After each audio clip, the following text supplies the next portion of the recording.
Hey everybody, in this video I want to show you how to prepare an image to do a watercolor value study.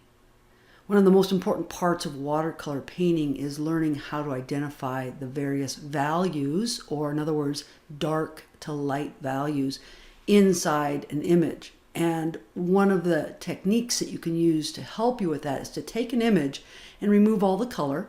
In other words, desaturate the image, and also turn it into a higher contrast image that is more clearly visible in the image where the really dark values are and the really light values. So we're going to do that. First thing we're going to do here is get the crop tool. I'm working in Photoshop 2019. I'm going to take the crop tool, which you see here, and select that. I'm going to go up and choose the original ratio. And if I click in here, I'm going to now see my 1/3 rule guides has divided the image vertically and horizontally into thirds.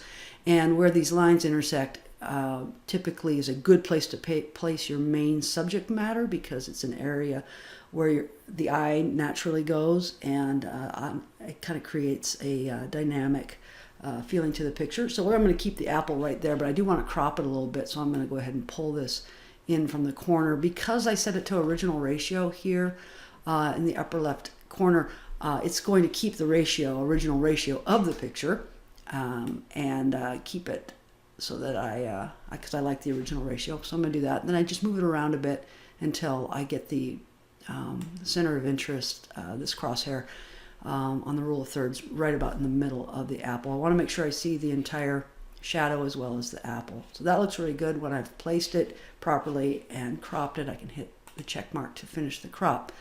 Now again, what we want to do is apply some adjustment layers so that we can do three things. We're going to make it a higher contrast image. We're going to remove all color, desaturate, and then also I'm going to adjust the levels a little bit. These are my three favorite adjustments that I like to make when doing something like this. So you're gonna, with your one layer selected, your background layer here with the apple on it, gonna come up, find the adjustment window, and upper left corner, brightness contrast adjustment, click that, and the slider for contrast, let's move that all the way almost up to the far right. In this particular image, it might be different depending on your image, but that's gonna make a nice high contrast image. And as you see, it adds a new layer. It's called an adjustment layer down here. And so I can turn that adjustment layer off, as you can see here, and I go back to my original. So I'm not actually changing the pixels in the image. I'm just applying a layer that does that adjustment for me. Next, I want to go back to my adjustment layer palette here, and I want to find the hue and saturation button. Clicking that, it's going to add. Oops, sorry. Before you do that, you need to go back and make sure you have the original layer selected, your background layer. Now go up and click on HueSaturation, and it's going to apply a new adjustment layer. And this is where I can take the saturation slider and move it all the way to the left. Again, desaturating it or removing all the color, making it a grayscale image. I might also want to adjust the brightness, lightness a little bit. I've gone down just slightly there on that. Again, going back, choosing my background layer one more time, because again, all the adjustments have to be applied to that layer. So I'm going to select that, come up from my adjustment palette. I like to find the levels here, and I'm going to go ahead and click that. And it kind of gives you a histogram of the different values in the picture.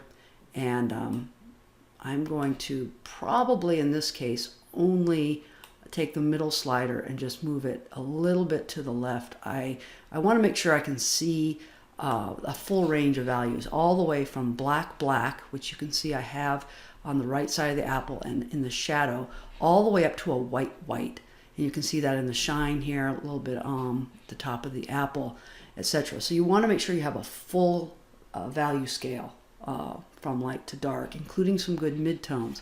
And so I want to take my levels and just slide a little bit to the left so I can make sure I get some of these mid values showing up nicely. I think that that looks good for our study. And so I'm going to go ahead now and save this and export it out as a JPEG so I can now print it along with my original image side by side, so that I can show you how I'll use these in a watercolor. All right, thanks for watching. If you found this video helpful, please go ahead and subscribe to my channel so you can be informed of future videos that I put out, and I'd appreciate you liking the video. Thanks very much.